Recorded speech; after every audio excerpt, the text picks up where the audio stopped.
What's going on, everybody? Welcome to Bucko's Locker. Subscribe to the channel, like the channel, share all the videos. Don't forget to hit the notification bell icon to notify you all new videos that's posted on this channel. Back at it again, man. We bike.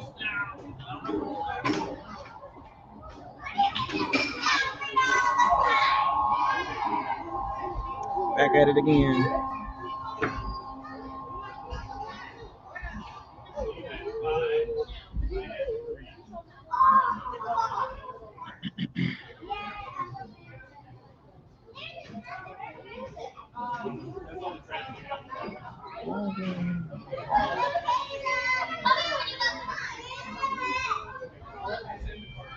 We back at it again, man.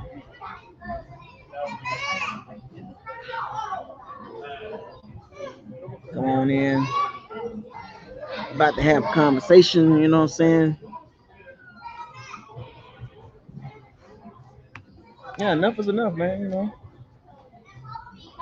I mean, at the end of the day, we're gonna pick up where we left off at. You know, um, yesterday's conversation was pretty good conversation. Um, you know, um, and I like stuff like that.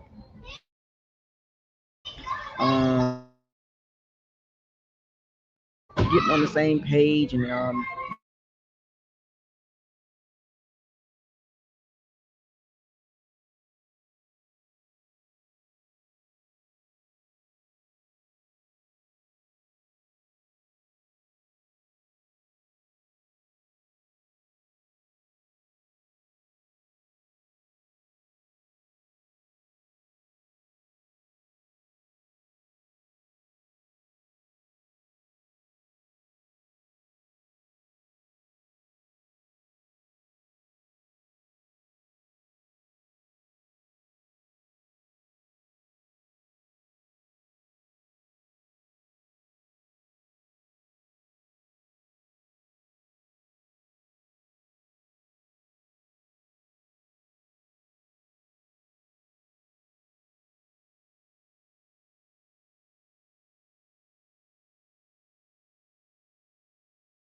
my bad.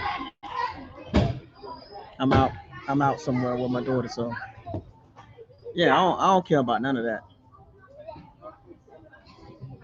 All the excuses and all the stats and what the Bucks not doing, what they doing. Top five is top. Meko Buka first round pick.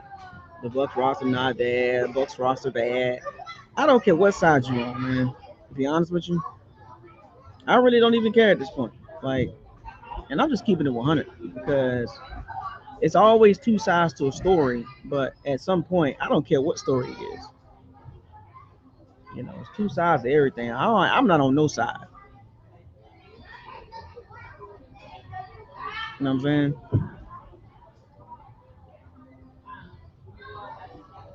You know, I'm not on the good side. I'm not on the bad side. I'm just neutral at this point. I can make an argument for what the Bucks are doing good. I can make an argument for what the Bucks doing bad.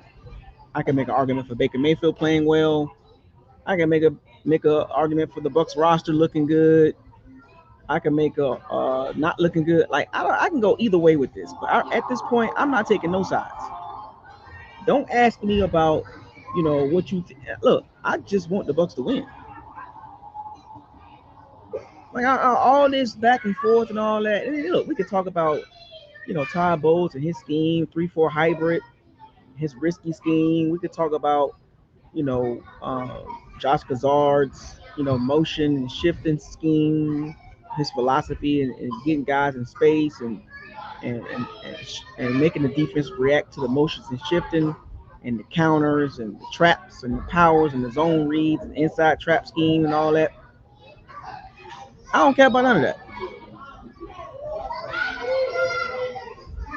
I could talk about scheme all day. I could talk about situations all day. But what does it matter at this point? You are what you are at this point. The Bucks, they are who they are. They are a below average team. They're 7-9. And what's so crazy is it's not a heavy turnover offense. So it just goes back to prove so many of my points about how do you view the Bucks. Exactly, Calvin. They get what they deserve. What they deserve. They don't deserve to be in the playoffs. To be honest with you, 1-7 the last 8 games. You don't deserve to go anywhere.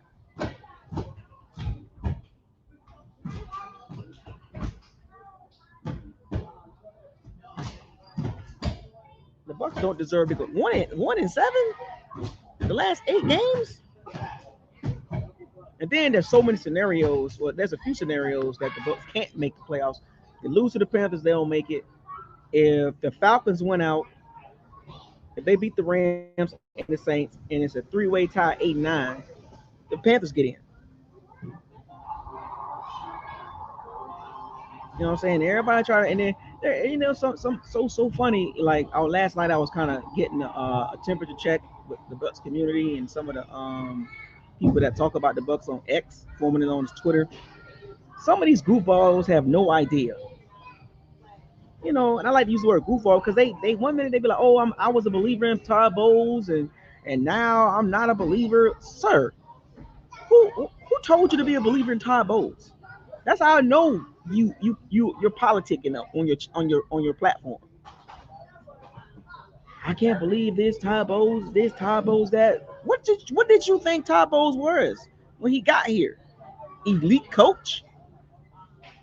Now, I'm telling you, I see everything. My spirit animal is a hawk. I see everything. I don't say nothing, but I see everything. I can't believe Todd Bowles got the team looking like this. You can't believe this? He went 8-9 with Tom Brady.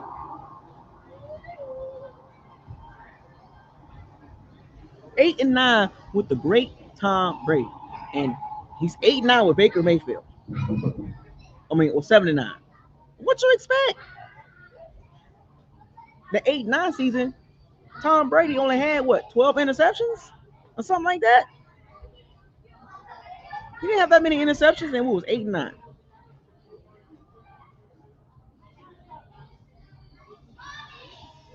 What y'all expect?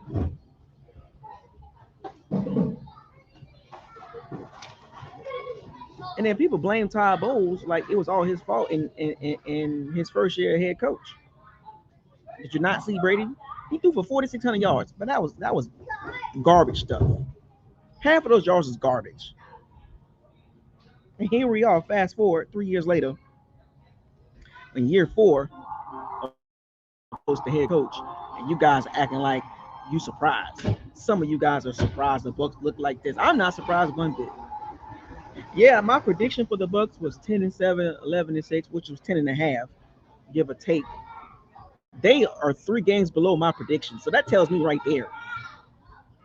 Team was awful.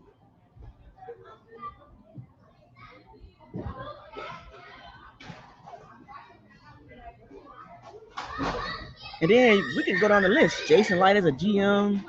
Baker Mayfield's a starting quarterback on prime time. Baker Mayfield's a starting quarterback in general under 500 as a starter.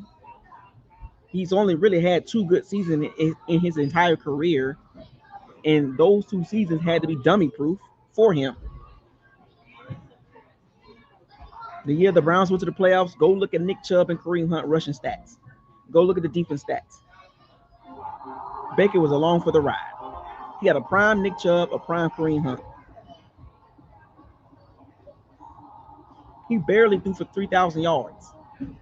Well, he had like 3,500 yards that season with the Browns. I can pull the stats up, but I'm just going to top of my dome. And then last year, he had 4,500 yards. 55% of those yards was yak. What y'all expect this year? This is the real Baker Mayfield. 55% of those yards last year was yak. And y'all got fooled last year. Oh, he had a career year. Completion percentages like that. He was never that type of quarterback. He's a 3,500 to barely.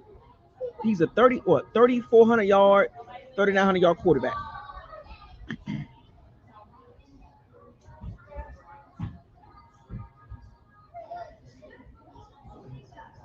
Mhm. And that's with a top 5 run game, with a top 5 O line, and a top 5 GM last year, and a top 5 roster, and a top 5 OC. Had all these things going for him to get beat in the playoffs because of his turnover. I'm just breaking this down for y'all. Y'all got fooled last year. I never was fooled about Baker Mayfield. Never. I've seen how he played in Cleveland. I've seen how he played with the Panthers. They had him playing DN, scout team DN. What quarterback have you ever seen play scout team defensive line? He played it for the Panthers. Then he goes to the Rams and have this unbelievable game, and people got hyped up about that. And Jason Light said, "Yep, that's the franchise guy for the Bucs."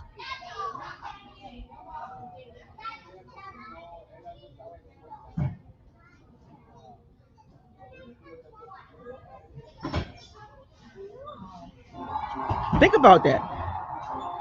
4,500 yards is good if you're throwing the ball. 4,500 yards is not good when 55% of those yards is you do the rest. That means your yards per attempt is like 6 yards, 5 yards attempt. If you throwing for 4,500 yards and your yards per attempt is like 9, 10 yards attempt, that's different. Yeah, you hit, that's different. That means you're highly productive. That means you're throwing the ball down the field. That means you're taking chances.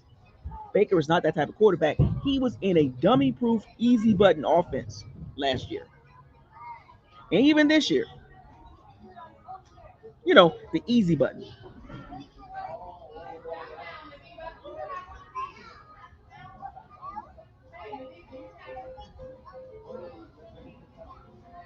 What's up, King Cook? I'm just, it's enough is enough. Like all this stuff, like it's almost to the point where it's like you want this to go up in flames. A lot of us want to see change. Some of us don't. You know what I'm saying? I think that at this point the Bucs have reached its peak. I mean, think about it. As a head coach, and I'm going between Todd Bowles, Baker Mayfield, Jason Light, because that's the three I'm gonna focus on. And I could bounce around this all day. I can really bounce around this all day, but I'm just jumping around between those three. And I'll splash in some Jonathan Gonzalez in here and there, but bruh, year 4 for Todd Bowles has been a complete disaster. The expectations for this year, the Bucs went 10-7 last year with a embarrassing loss at home against the Commanders, with a rookie quarterback. The expectations for this year was last year we was right there. This year we're gonna go 11, 12. You know what I'm saying? So up in there, and to go and start out 6-2, and a lot of y'all were hyped up. Not this guy.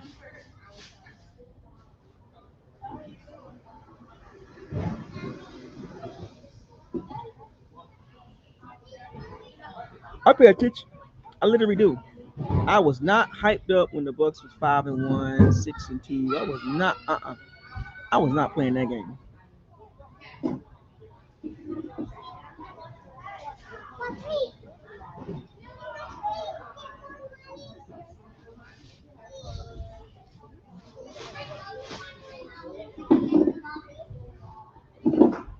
Oh, the Bucks 6-2. Yeah, 12-5, 13-4. Yeah, where those fans at now? See, one thing I will always say about reality: reality always wins. I told y'all when they were 5-1, 6-2. I literally told y'all, don't get too overhyped. Y'all seen the Bucks for the last 3 years have these bad little phases, and this phase is the worst. The Bucks was teetering the last couple years. 2 years prior to this, they were having bad, 5, 6 game, windows like last year. And then last year, here's the funny thing about it. Last year, the same thing happened last year. But what was so funny when they got on this little win streak, this little 5 game win streak last year at the end of the season? Go look at the schedule.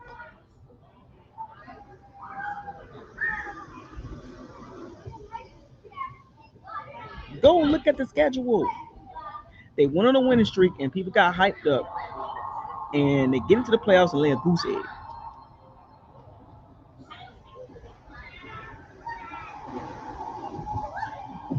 And the year before that, the same thing happened under Todd Bowles. So this is a common denominator. This is a constant. With see, one time it's like okay, 2 times you probably need to be like okay, this is a concern. 3 years in a row, that's a problem. That's a coaching problem.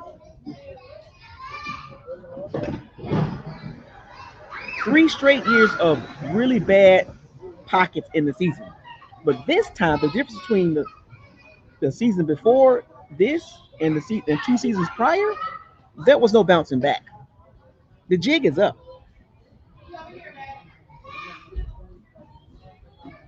The jig is up. The Bucks got away with it last year, the year before that, but the jig is up.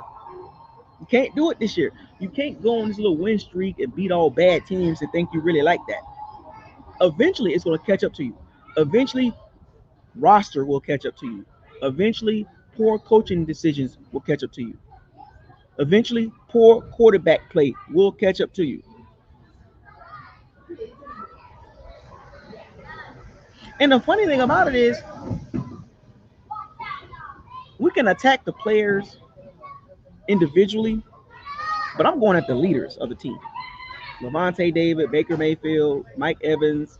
Like, they're having these team meetings and a player only meeting. You having a like Charles Woodson said, Todd Bowles dropped all these F bombs. You cooked.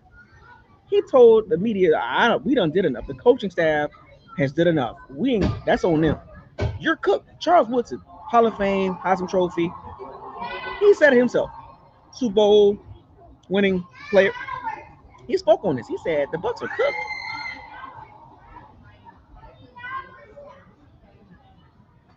The Bucks are cooked. It don't matter what they do against the Panthers. It doesn't matter. They're gonna have this one game.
Yeah, the Bucks are cooked, man.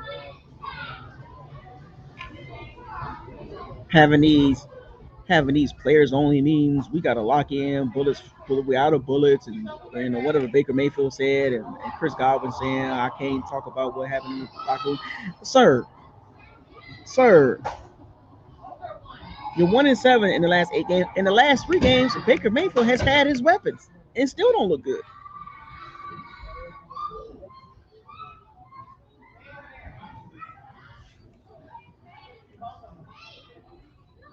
Locker room done, bro. Them players are done with Todd Bowles. But y'all can make yourself believe it is what it is. It's over with. Mopar Bucks voice. It's over with. Sal voice. We ain't got no dogs. We ain't got nobody to pull this team out of the rut it's in. And watch what happens, some of you Bucks fans. The Bucks win this game, y'all can jump up and down thinking they really like that. I already know what y'all gonna do.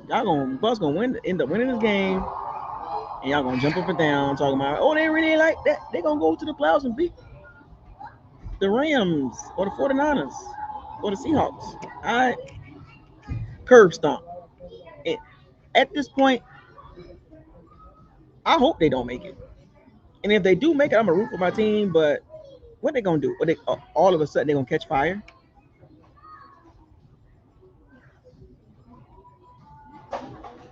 All of a sudden they gonna catch fire and just go on this tear and beat 3 straight games of teams that are way better than them.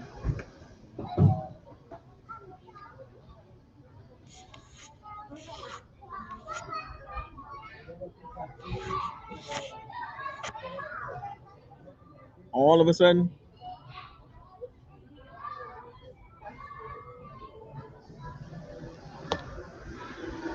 And if the Bucks do get on this weird win streak and all of a sudden get hot in one game and go into the playoffs and all of a sudden beat 3 straight games on the road, win the home game and then win the next 2 games in a row, I'll be damned.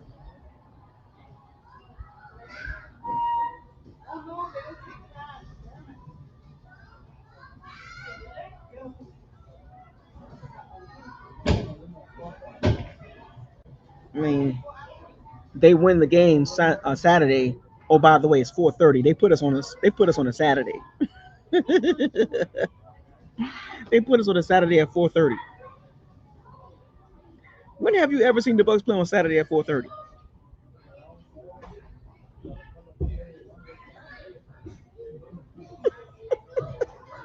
They put the Bucks 4:30 on a Saturday. They flexed us on Saturday. They don't want us on Sunday. We're gonna put y'all on Saturday. Not Saturday night. Saturday at 4:30. I might be out somewhere. Doing something. Why would I watch this game at full speed ahead? I'm gonna stream it, but I ain't gonna be like, yeah, on Saturday I'm finna get all my food ready. I'm gonna have bands on. I'm having wristbands on. I'm gonna have my arm sleeve on, my leg sleeve. Man, 4:30 on a Saturday. I'm gonna keep saying what Charles Woodson said. Bucks are cooked. Don't matter what they do, win or lose, they're cooked. 1-7 the last 8 games. That's a sign of a team that's picking in the top 5. The last 8 weeks or the last 2 months of the season, the Bucks have been a top 5 bad team. I don't care what you think about who up on this team. I love my team, but I gotta keep it 100 over here. The Bucks have played just as bad as the Browns, the Raiders, the Giants. They're playing on a Saturday. That should tell you everything you need to know. The NFL don't give a rat's ass about the Bucks. On a Saturday? So unwise. Give me the cube, boy. Give me the cube. No. Never. So unwise. Like, they don't care. Put us on Saturday. 4:30. Give me the cube.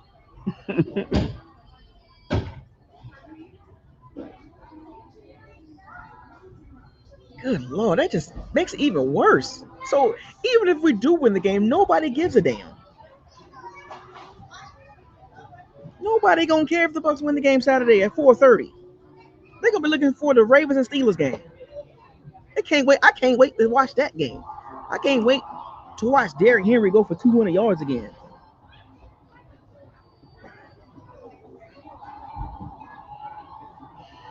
The Bucks have been one of the 5 worst teams in the last 2 months. You don't want to be a quarterback in that type of situation. The Colts and the Bucks were in the same predicament. They both had quarterbacks that were not that good. Average at best. And y'all know about me and Daniel Jones. Daniel Jones got hurt, God forbid, hope speedy recovery, but you're gonna run that back too, just like the Bucks gonna run back Baker Mayfield next year. They're gonna run him back, and the Colts gonna run back Daniel Jones back when he come back. But they're gonna have to find somebody. And the Bucks ain't got no future at all.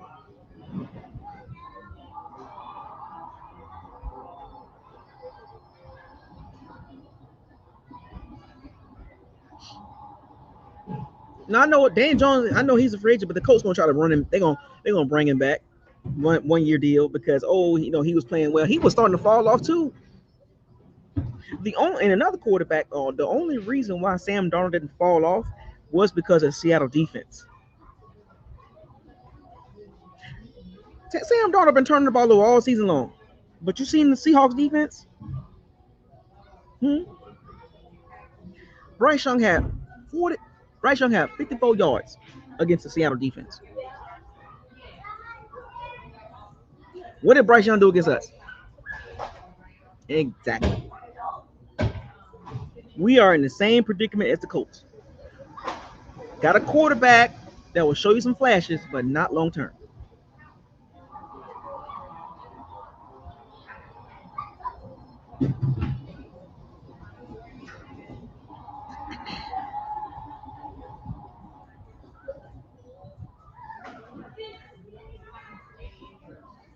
It's bad, man.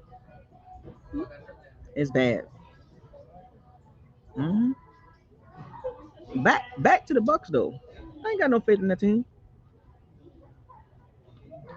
I ain't got no faith in that team. I hope they surprise me and win the game.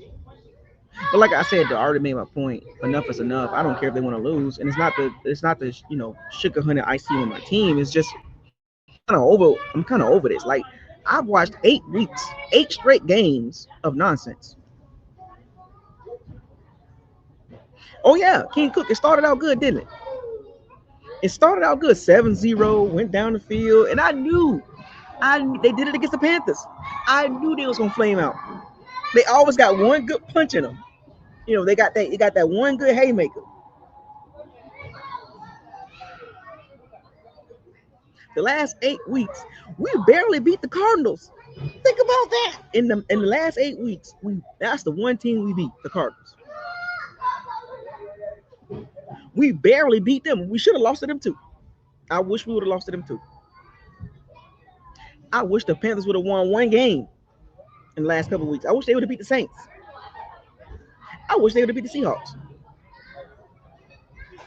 So I can come on this weekend and just talk about it is what it is, the whole entire 3 hours.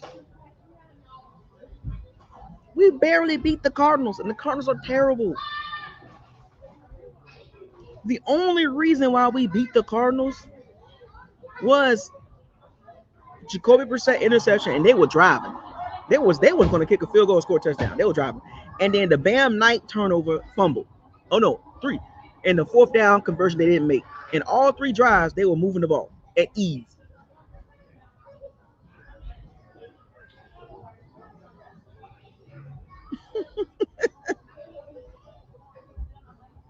Eli Grant.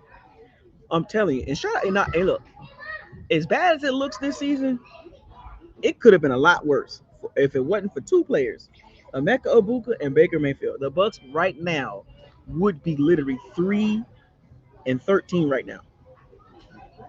Barely beat the Falcons. I was at the game. Barely beat the Texans because Tula, number 39, missed a easy sack. DeMeco Ryans or Matt Burke, the DC, called the right blitz on 4th down, and Tola ran in there with his head cut off, and missed Baker Mayfield. And Baker Mayfield went right up under him and ran for the first down. We should have lost to the Texans 19-17. Yep. We barely beat the Jets. Barely. And beat the Seahawks because of some fluky interception.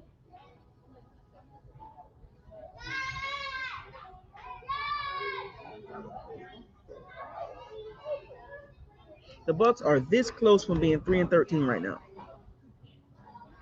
3-13. Think about that, folks. Woulda, shoulda, coulda, whatever. They're not 3-13, but look how close the Bucs were. Look how bad the Bucs really is. If they didn't get that interception, that ball didn't bounce off of the Logan Hall's head, and Levante David intercept that ball, the Seahawks is going to drive down the field and score. Easy. If that number 39 Tula, whatever his name is, didn't run through the damn blitz, like didn't run to the line of scrimmage with his head cut off, and went down there, went to the line of scrimmage running with his and had a breakdown in front of Baker and broke down and grabbed him, sack. We barely beat the Jets. We beat the Falcons in Atlanta because they don't have a damn kicker.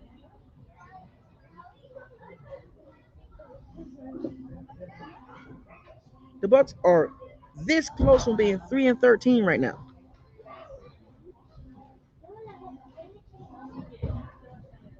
Oh yeah, and I remember that play.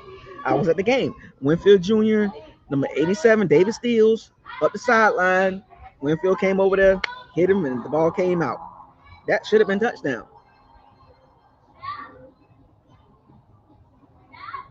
Oh yeah, I saw the argument between Tristan Wirfs and Bucky, and I don't think Bucky was arguing at Tristan Wirfs. I think he was talking to somebody else that was sitting over there, and Tristan Wirfs came in. He was the mediator. He was trying to calm Bucky down, like, all right, I hear you, man. Now go on over there. I'm gonna talk to my guys. He was talking about the O-line.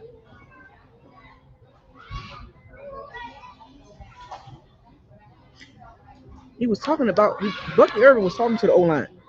Like, y'all ain't blocking better. He had 9 carries for 19 yards. He's regressed. Injuries and the mental health issues. He got some stuff going on. He's regressed. He's literally playing like a 5th round pick. And I'm not saying he's not a bad player, but we always say there's a reason why you get drafted the way you get drafted. Look, if Bucky Irving had top end speed, he would have probably been a 2nd round pick, maybe a late 1st. But he don't have top end speed. He's very dynamic, but he's small.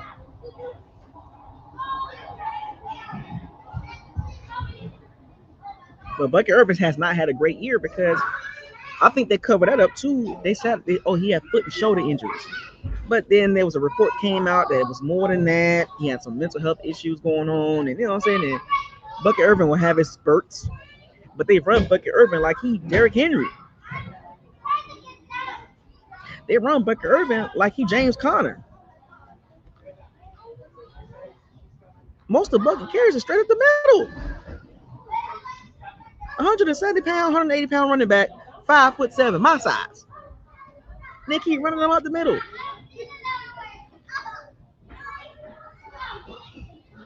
Bucky Irving's career gonna be short because of Gazard. Bucky Irving should be 3rd down, screen pass, out in space, toss sweeps, RPO. He's that type of running back. He's not a traditional running back. You can't line him up and get him the ball 20, 25 times a game. That ain't his game. You give him 10 to about 15 carries and about 5 catches. If he touched the ball 20 times, you could put him on kickoff return. I don't know why they won't do that. Punt return. He's that dynamic. And the Bucs acting like he's some running back, alpha running back, like he's some RB1. Look, on the current team, the Bucky is the RB1, but in the reality of the situation, he's not an RB1.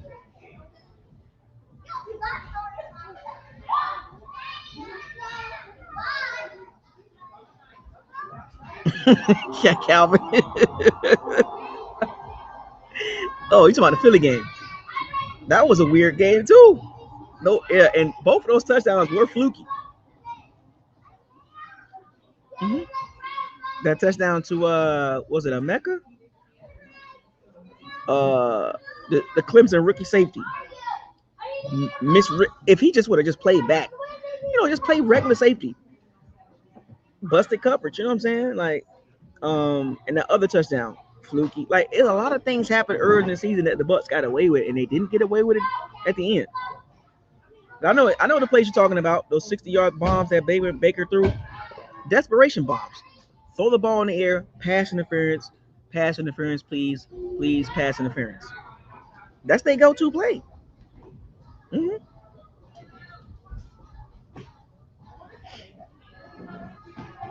Deep ball, pass interference, please. I hate that when the Bucs do that. I hate it so much because it just lets me know that the Bucs don't have no idea to move the ball. They got to move the ball 12, 14 plays a goddamn drive. 12 to 14 plays to get a touchdown, to get a field goal. Pass interference, deep ball, pass interference, please. That is so annoying. Brady did it. Baker's doing it. That is so annoying to me.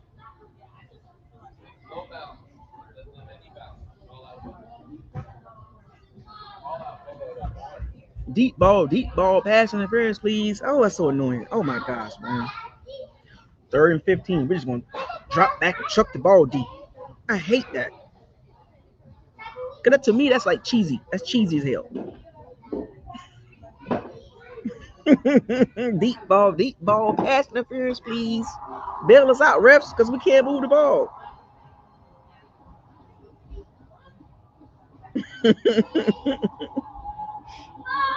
Well, Mecca is the 4th-string option now.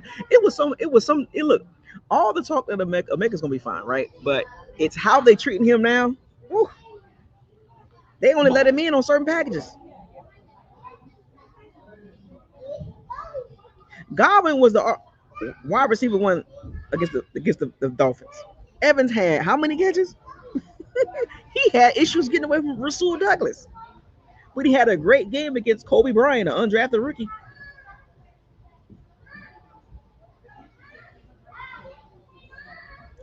Chris Godwin was our number 1 receiver. A recipe for disaster.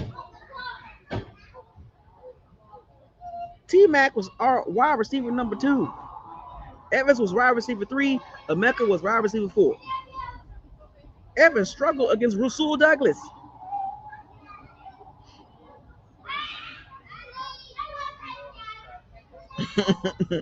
They don't know how to use J-Mac. Look, I'm going to always say this. J-Mac, I think he's the most explosive receiver that we got. And yet, they don't know how to use him.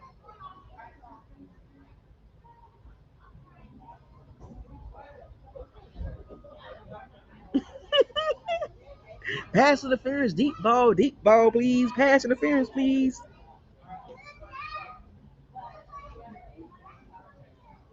J-Mac is the most explosive receiver the Bucs got.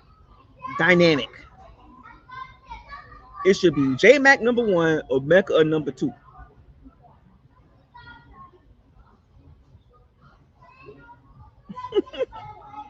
And the Bucs won't do it. Like, did you watch the game against the Dolphins? They barely used both of them. Young, hungry guys that got talent, and the Bucs had Evans and Godwin out there like, oh, we still got it with them two. You picked this guy in the 1st round. Look, he's not Matthew Golden. Look at Green Bay. Green Bay drafted Matthew Golden. Emeka is not him. Thank God. But J-Mac and Emeka Egbuka should be getting some rep, big time reps. You're not going anywhere in the future with Evans and Godwin. Anywhere. Watch the drop off next year. Watch with those two. They struggle. Godwin is healthy. I don't want to hear nothing about his fibula, his ankle. No, he's healthy. He can't even separate. Did you see him labor on that 53-yard catch? He labored, or 59-yard, 53, 59-yard catch. He was laboring.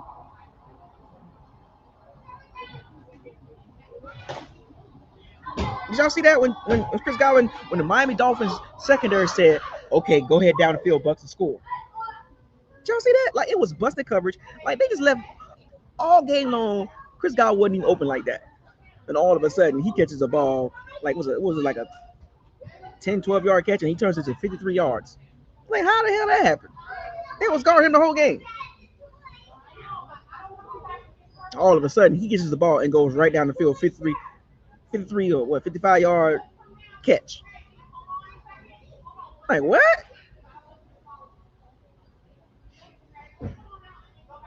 Who was the best receiver on the board at the time? Matthew. Who was the best receiver on the board when the Bucks drafted?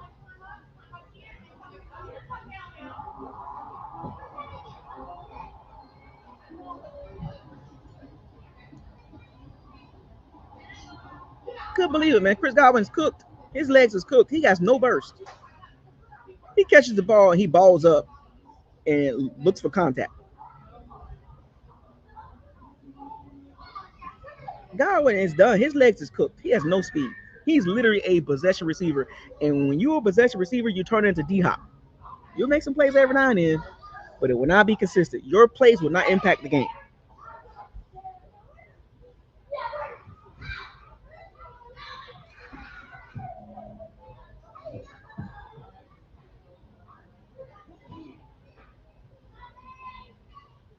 Evans was frustrated. Yeah, Hines Ward. Poor man's Hines Ward. And Hines Ward had a long career, but his impact plays was not good.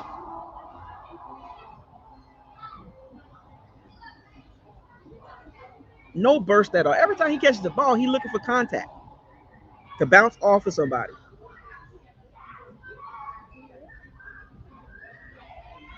He couldn't. No, if he had some speed, that would have been touchdown. And then Mike Evans, he can't even get away from Rasul Douglas. Rasul Douglas. Somebody said the receivers are sick of Baker Mayfield.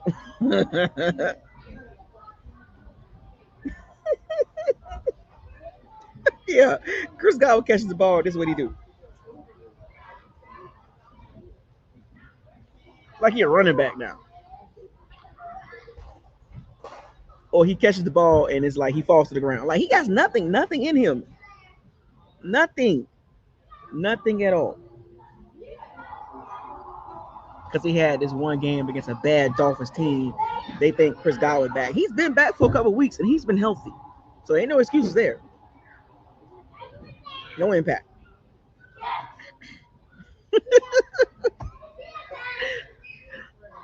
Emeka hit a rookie wall. J Mac still not 100%. I don't think he's 100%. I don't think J Mac 100%, and I don't think Mike Evans 100%. Let's keep it 100.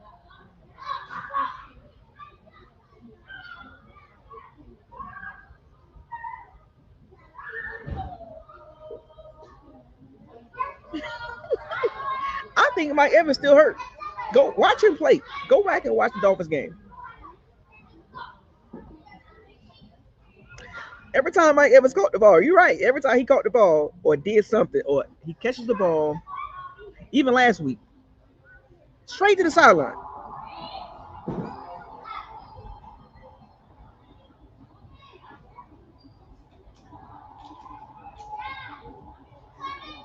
Straight to the sideline. Every time, if the ball thrown to him, incomplete or not complete, or complete or incomplete, he goes right to the sideline.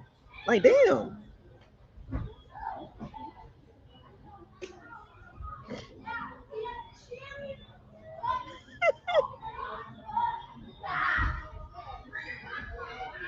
The Bucks need a pass rusher and linebacker. Carson Swessinger, Jack Campbell, both of those guys, Pro Bowl. Travis Jones, like all these guys, the Bucks could have drafted, and they chose James Pierce, Walker. No dynamic pass rusher on that team, and they picked Emeka Egbuka over a few players.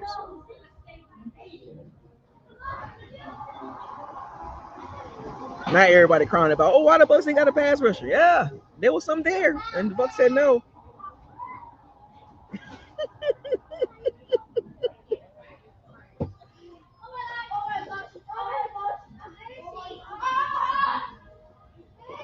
Mike Evans out there playing hurt still.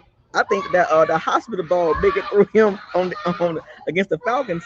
The hospital ball he threw, he hurt Mike Evans on that. I think Mike Evans ain't recovered from that. Baker Mayfield tried to set him up. And y'all seen J Mac go over there like, man, what you doing? Kobe Bryant. Baker Mayfield almost got Mike Evans destroyed. Destroyed. Threw him a hospital ball. Oh my God, that man's neck broke. Like, dang. And I don't think Mike Evans recovered from that. Every time he catch the ball or every time he runs a route, he goes right to the sideline. The next play, he never does back-to-back plays.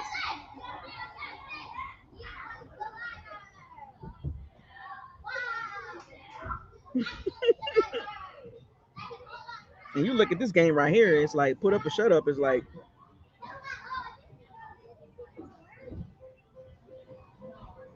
go straight to the side. Exactly, Calvin. His body, Mike Evans and Chris Godwin, their bodies are cooked.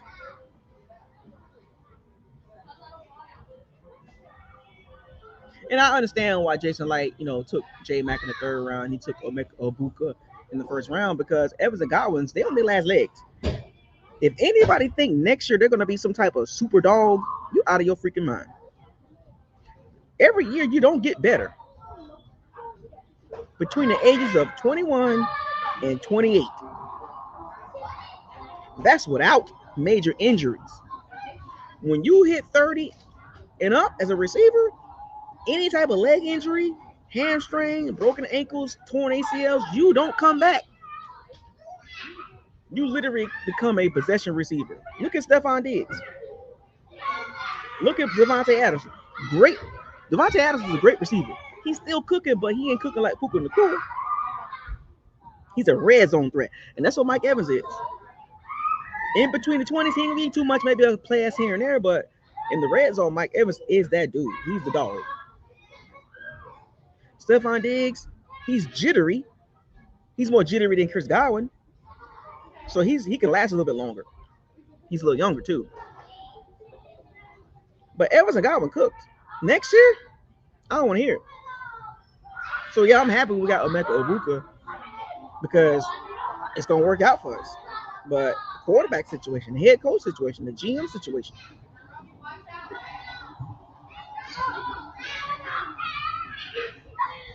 Yeah, Godwin and Evans got their tread on their tires are thin. They got bare tread, naked tread. They ain't got no tread on the tires. They got no burst, no explosiveness. Neither one of them.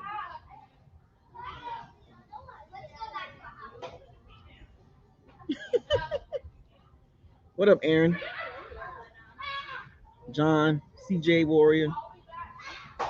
First down. Pass ball, deep ball, deep ball. Pass interference, please. I need a pass interference. Anybody? Pass interference. Defense. Fifth spot of the foul. First down. That's what the Bucks be looking for. Oh, they're gonna activate Kalaji Clancy like he gonna really do something. I think that the Bucks are so funny with injuries. I'm gonna say this much though. A couple years from now, we're gonna find out Emeka Egbuka or James Pierce. Because if James Pierce become a Pro Bowl, All-Pro pass rusher, and Emeka Egbuka becomes a decent player, look, I'm gonna say this. I'm gonna say this. Great talent, right? Very good talent. We've seen Emeka Egbuka perform at the highest level. But what did I tell y'all? Premium position, left tackle, pass rusher, cornerback one. Quarterback, left tackle, pass rusher, cornerback one.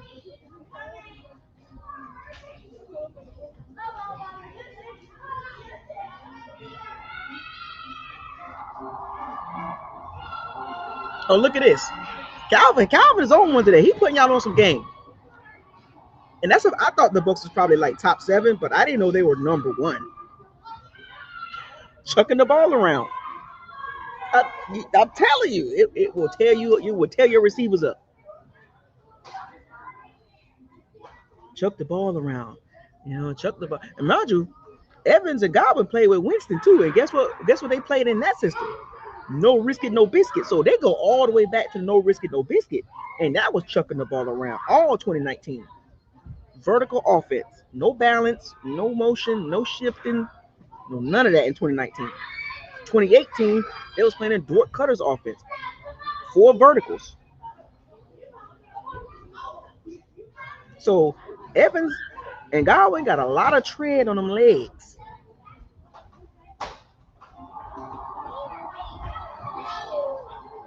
And then after 2019, 2020, Tom Brady come in.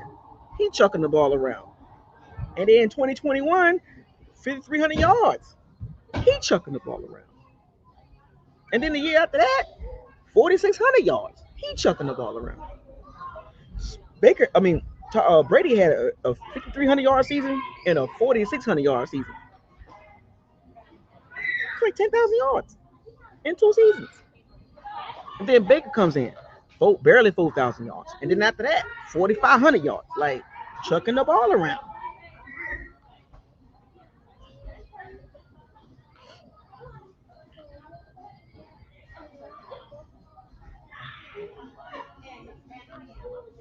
Them legs are done. Mike Evans can barely get out there and do anything of significance in between the 20s. If it ain't a deep ball, Mike Evans, he has no yak in him at all. He's never been a yak guy. You seen him catch the ball and just go to the ground? Like, God dang. The Bucs need a lot of things.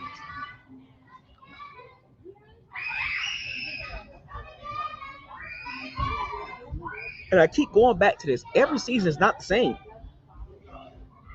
People really thought that things can remain the same and get better. You never can't think like that.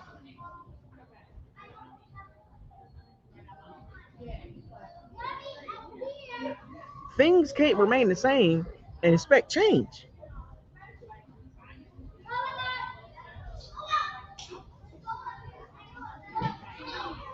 Right now, we got a middle of the road quarterback. We got a middle of the road head coach. And in my opinion, Jason Light is middle of the pack at best. There are several GMs I'll take over him. And don't give me this Super Bowl crap.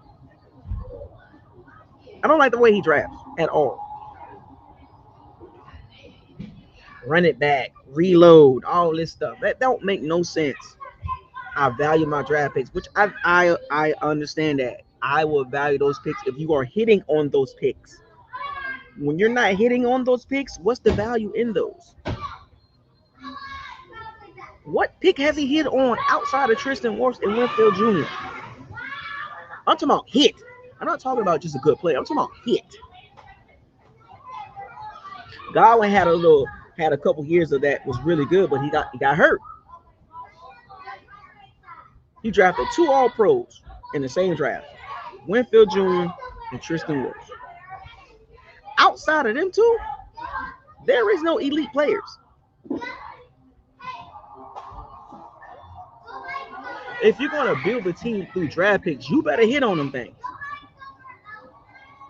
You better hit on them, and you better have a good coaching staff to develop draft picks.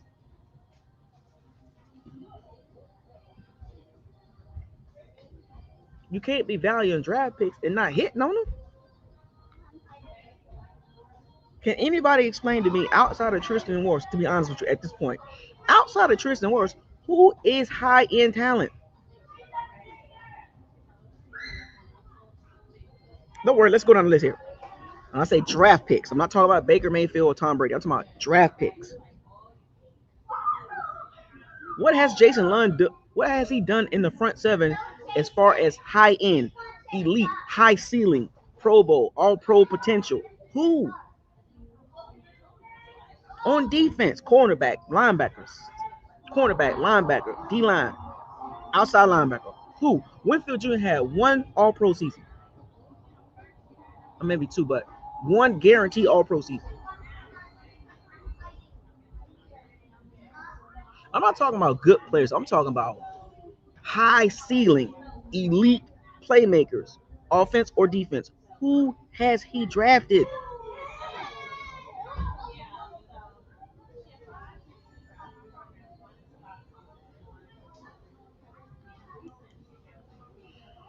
Tristan Wirfs is the only dude that is worthy of All Pro on the Bucks roster.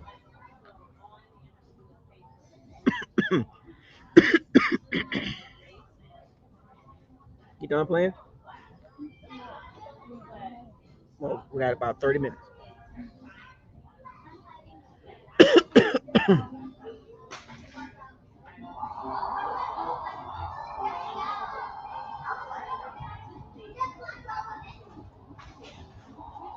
Come on. Come on, guys. Who has Jason Light drafted besides Tristan Wirfs that's elite?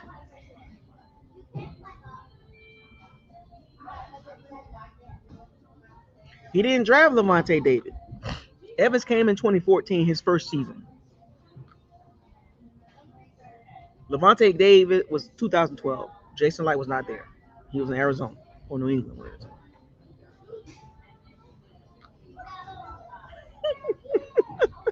He don't draft well. I don't know why people keep thinking that he drafts solid rotational guys. He's drafted some good players. Like Vita is not terrible. Peak Vita is a monster. Okay, outside of that, now what? Outside of Vita, now what? Oh, Tyke Smith. No.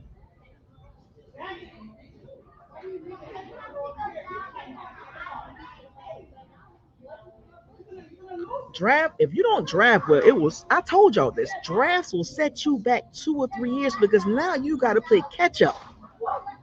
The Bucks have been trying to play catch up on that D line for years, and nobody said nothing. You saw it in the game against the goddamn Saints, Falcons, Panthers, and even the Dolphins game. This most recent game should tell you everything you need to know. The Bucks have missed, and it set them back 2 or 3 years. You missed the Tryon pick. That set you back 2 or 3 years. You missed on the Logan Hall pick. That set you back 2 years. You missed on the Braswell pick. That set you back 2 years. You missed. Imagine if the Bucks hit on Tryon, Logan Hall, and Braswell, and they were dogs on that front seven.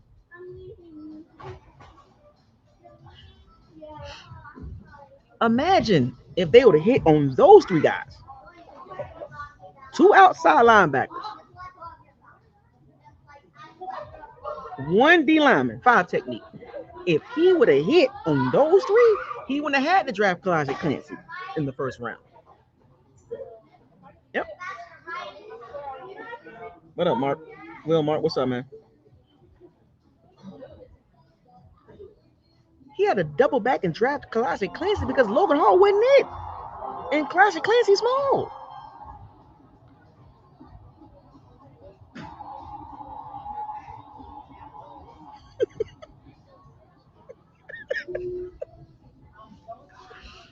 There is no hope for the Bucks, man. Like in the immediate future, the roster don't look good. No matter how much you try to convince yourself. From the quarterback to the interior O-line to the tight ends to the front seven to the line, it don't look good.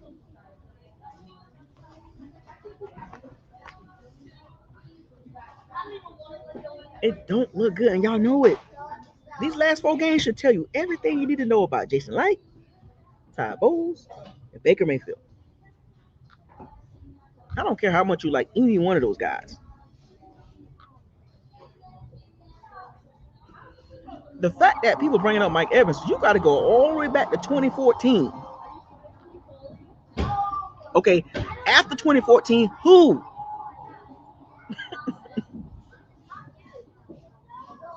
The next guy after Mike Evans was Tristan Wirfs, and that was a 6-year difference.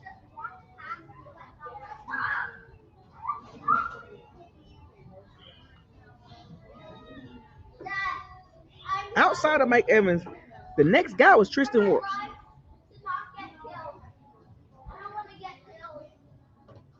And the funny thing about Mike Evans Mike Evans at no point in his career was a top 5 receiver. Go back and look at the people that he played in his era. He was never considered a top 5 receiver. In some cases, top 10.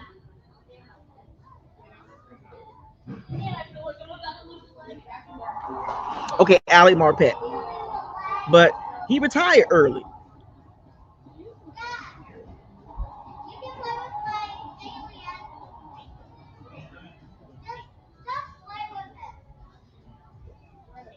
At no point in Mike Evans' career, he was considered top 5 or top 10. Go look at the conversations back then for 2014 till now. What point has Mike Evans been considered top 5, top 10?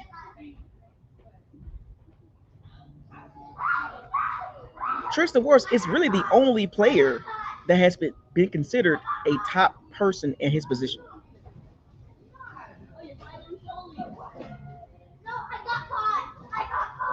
Jason Light, y'all keep giving him all this credit. He drafts good players. He drafts rotational pieces.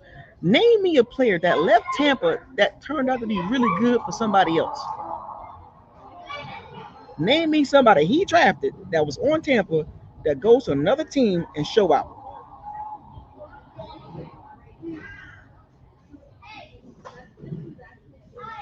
Mike Evans is my favorite receiver, but at no point he was considered a top 5 receiver or even top 10 for a long time.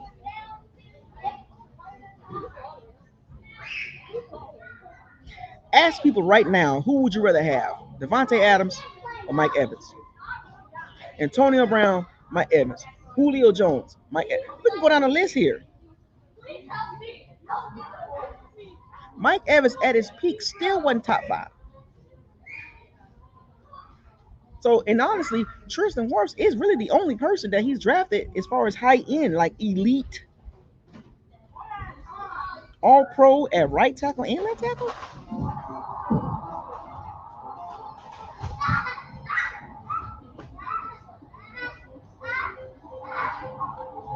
Jason Light, he's not a terrible GM, but he damn sure ain't no elite GM. He's not a tier 1 or tier 2 GM. He drafts a lot of good players or rotational players. Once again, how many players have Jason Light drafted that is no longer with the Bucks that is really good with somebody else?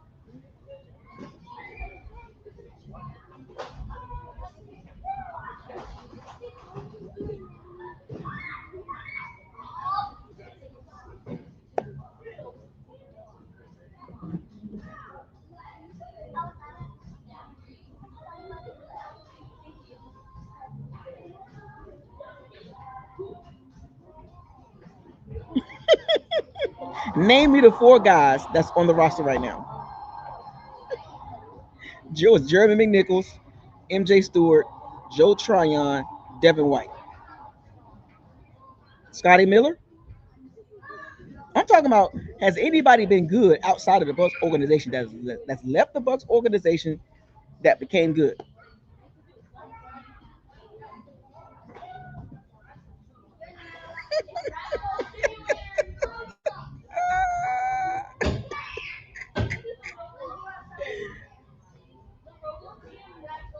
So Carl Davis is the only guy that went somewhere and became somewhat decent. Y'all proving my point. Y'all can't even name nobody. Alex Kappa. He flamed out in Cincinnati. Nobody cares about Alex Kappa.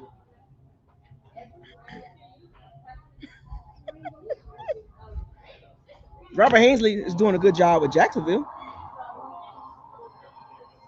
He went right with Liam Cohen. He went right there with him. They tried to grab Kevin Cranberry, but Jason Light was like, no.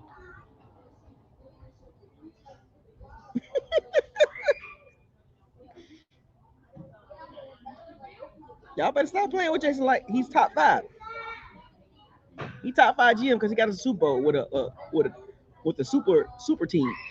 With Tom Brady and the Avengers, that makes him a top 5 GM.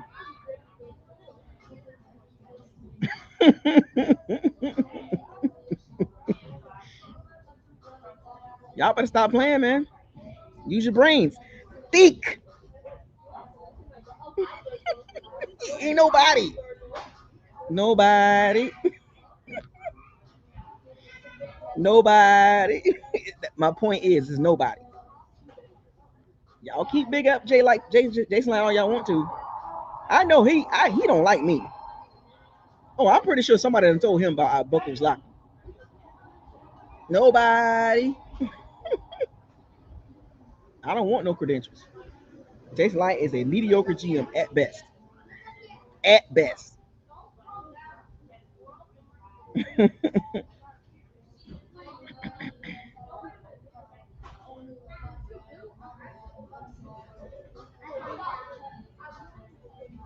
Yeah, man. But this game's Saturday, man. I'm gonna be laughing. I'm gonna laugh the whole time. Look, we win. I'm gonna cheer my team. Don't get me wrong. I'm not gonna bail on my team. I got us winning that game. I got us winning the division. I'm gonna stick with that. But this season has been terrible. We're gonna win the division with an 8-9 record.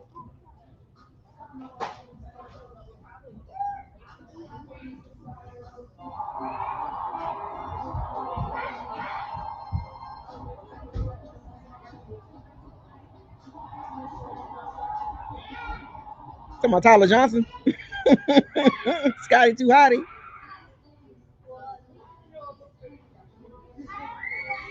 We finna win the division with an 8-9 record. We finna beat the Panthers at home, and everybody go jump up and down, high five, chest bumping like Raheem Morris and Young Reed back in the day. Half of that stadium gonna have Panther fans. Chest bumping and high fiving like Raheem Morris. Y'all remember that?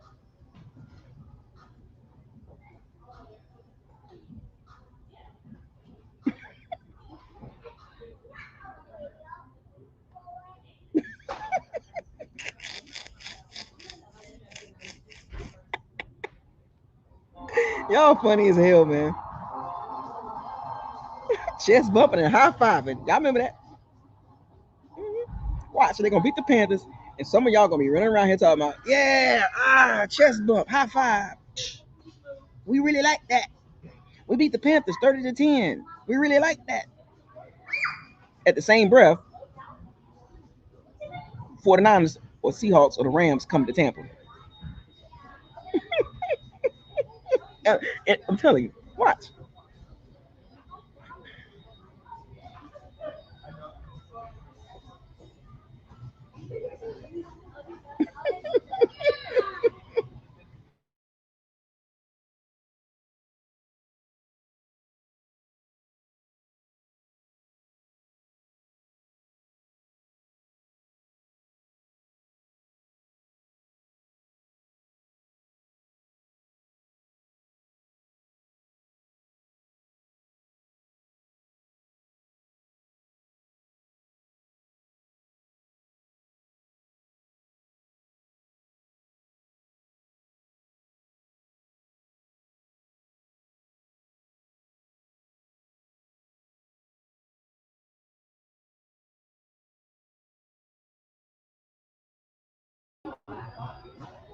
Chest bumping and high fiving. So you mean to tell me the Bucks win the division twice under 500? So that's 2 times you win a division at 8-9. You mean to tell me Jason Light cool with that? Jason Light is cool with that type of mediocre coaching?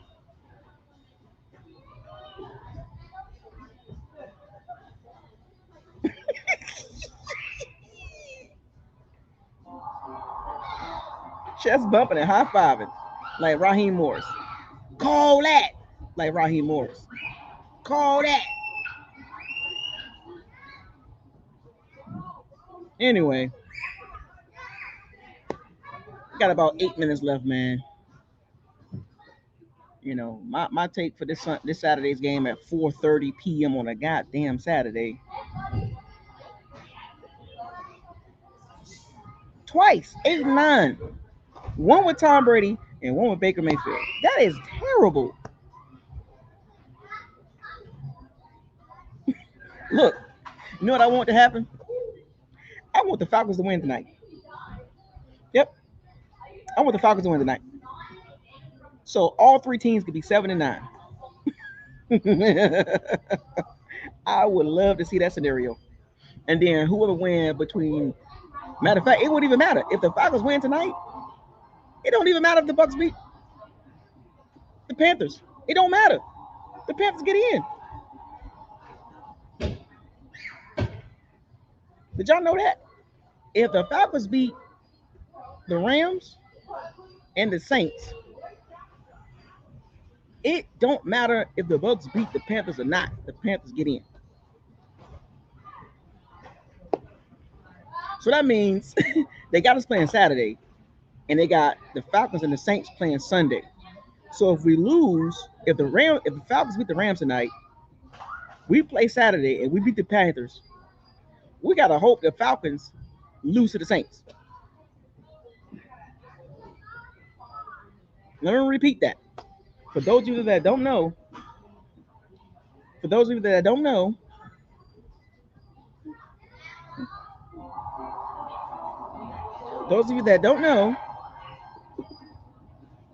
camera off. Those of you that don't know, if the Panthers, if the Bucks beat the Panthers and the Falcons beat the Rams tonight and beat the Saints Sunday, I mean we gotta wait till Sunday to figure out if we're gonna be in there. Ain't that right? You gonna eat some food after this? Had a good time? Hurry up. You got 10 minutes. That's a crazy scenario. Yeah, I heard LA might sit they starters because the Rams have no shot winning the NFC West championship. It's either the winner of the Seahawks and 49ers game will win the division.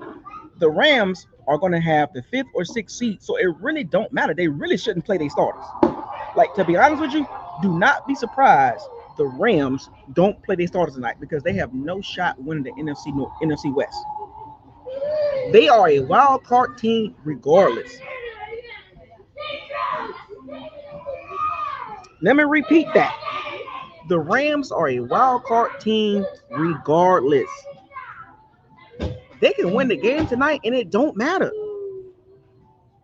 It don't matter. It don't matter if they win tonight. It has no effect. It only has the effect on the 5th or 6th seed. They're going to be on the road anyway.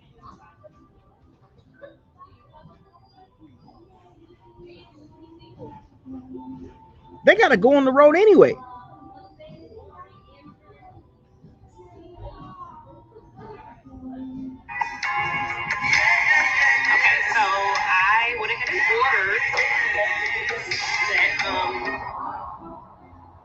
It don't even matter.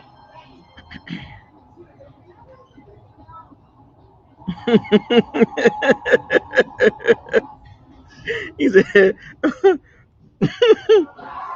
that's what you said. That's what the Bucks get, though. That's what happens when you play around with your own destiny. Exactly. Shout out to Bucks Life 52. He's a Baker bro, by the way. He ain't cutting no corners either. He keeping it 100. Shout out to him, man. He keeping it 100. That's what they get. The Rams have no reason to play anybody of significance tonight.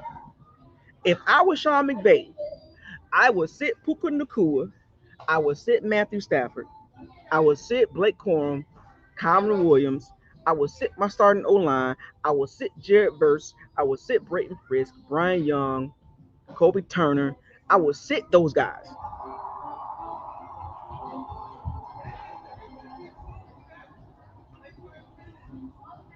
I will sit those guys. I'll be surprised he played in the whole game. I'll be surprised he played them after the first quarter. For the next 2 weeks, the Rams need to get healthy. Because wouldn't that be a shocker that Puka Nacua get hurt? Davante Adams already got a hamstring problem. So he's not playing tonight.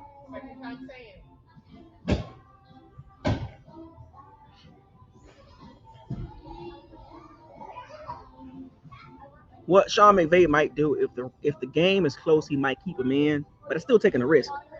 If the game is a blowout, he'll sit his guys.